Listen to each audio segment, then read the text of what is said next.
Hey, so if you're confused about Flexbox and Webflow and your layouts keep breaking or not aligning properly, yeah, don't worry. In this video, I'll explain Flexbox in a super simple, beginner-friendly way so you can actually use it in real projects. All right, first, Flexbox is basically a layout system that helps you align items in a row or a column.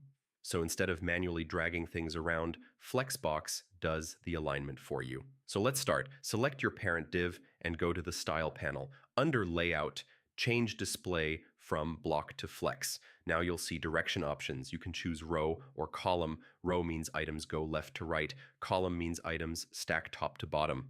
Next is alignment. This controls how items sit inside the container. You've got align items for vertical alignment and justify content for horizontal spacing. Instead of adding margins to every element, just use gap. It's cleaner, faster, and keeps everything consistent. Now this is important, flex wrap.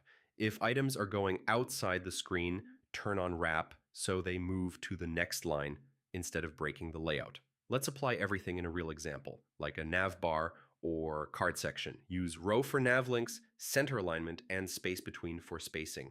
For cards, enable wrap so they adjust on smaller screens, and that's Flexbox in Webflow for beginners. Once you understand row, column, alignment, and wrap, you can build almost any layout without struggling. If this helped, try experimenting with different flex settings in your project. Thanks for watching, and I'll see you in the next one.